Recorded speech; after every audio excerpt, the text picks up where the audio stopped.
If Sony does one thing right that keeps consumers coming back for more, it's their long list of exclusives. Granted, I haven't delved into Last of Us Part 2 yet, but it is definitely on my to-do list.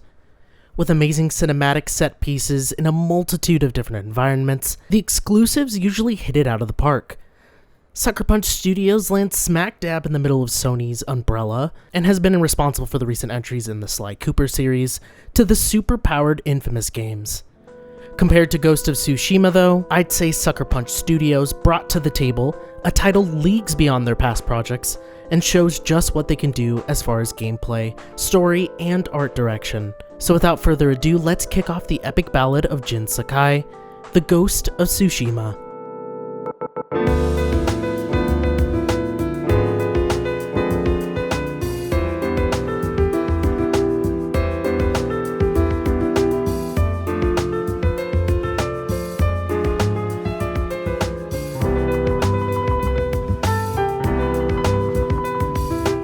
Ghost of Tsushima throws us into the very first Mongol invasion of Japan, and it, of course, doesn't go as planned, as the samurai clans aren't used to the savagery and unorthodox tactics of their new enemies.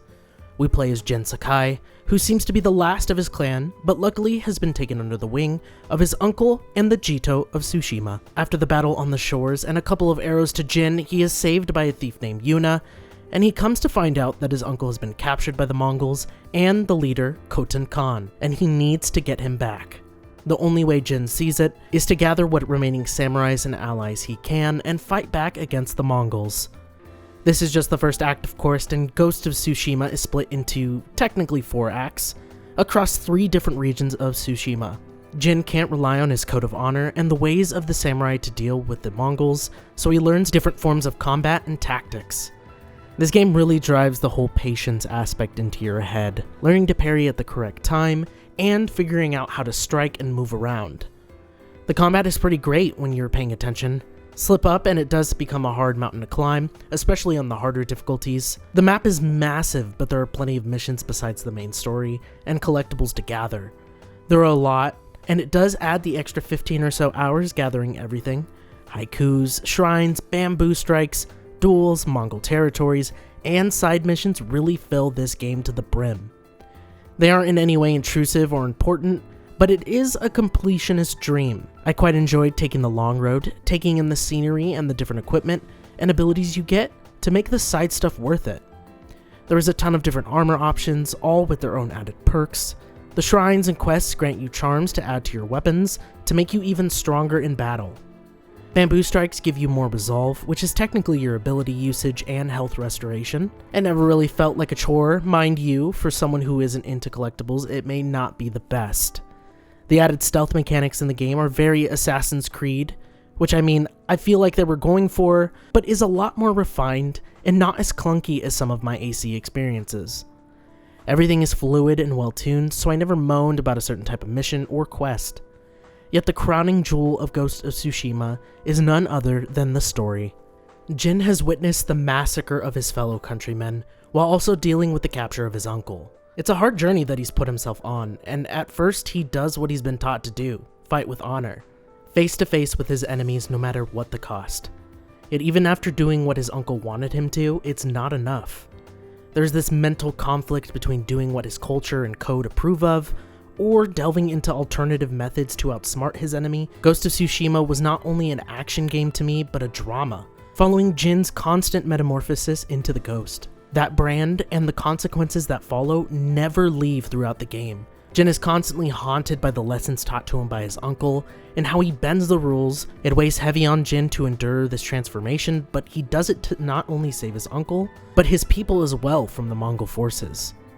This is perfectly told between cinematic sequences, conversations through different missions, and the flashbacks of spending time with his uncle, as mentioned before. For Jin, resorting to poison, sneaking around instead of going face first, and different tools that a samurai would never use, hurts him, but in his heart, he must do it. There's so much anxiety going through the story, but it also packs all the perfect elements to create this dramatic tale we experience. Betrayal, heartbreak, hope, and adventure are all injected to create a true-to-form, broken samurai film. A title I can very much say kept me invested in characters and supports, which brought a tear to my eye more than once, especially towards the end. Not to mention the actual island of Tsushima, which is broken up into those 3 distinct regions, flourishing with different environments and set pieces. It is a sight to take in, and the amount of detail that went into each area really encapsulates feudal Japan. At first you have the massive set pieces to show you, look how beautiful the country that you are in is, or this is your home, to really connect with Jin on that level of trying to drive out the Mongol forces. And as you ride through even more of the map and progress through the story, the destruction the Mongols have done, and it really does hurt Jin and fuel his quest for revenge.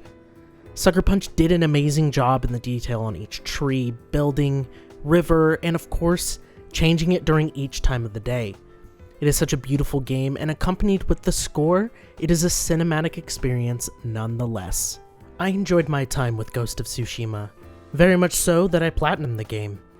The collectibles, yet an abundance of, didn't damper my motivation to do everything, but I do understand the perspective of someone who doesn't want to go out of their way and waste a ton of time getting all of these collectibles out in the world. It is a lot, and the amount that you could miss out on just for not doing the collectibles could hurt you down the road. I know this game has been out for a while, but with the added 1.1 update, it dropped a new game plus and Ghost of Tsushima Legends, the new multiplayer. EzXp has been getting down on the multiplayer, and it is a ton of fun. There's so much variety that it can be its own video, and it comes with no extra cost. Although New Game Plus is just another way to extend the single player experience, it adds brand new features and ways to play to give the player more enjoyment. I didn't have any gripes with the title, but I will admit it got wacky from time to time with the placement of models and cinematics. But other than that, this is a shining example of how good PlayStation exclusives are, and just gaming in general. How far we've come from multiple generations, and how this shows what the next generation could accomplish. Give it a try, especially if you're a heavy single player person. I would even recommend purely online players to try it out. Catch me watching some of the films this title was inspired by, especially Akira Kurosawa, and with that, this is definitely my game of the year.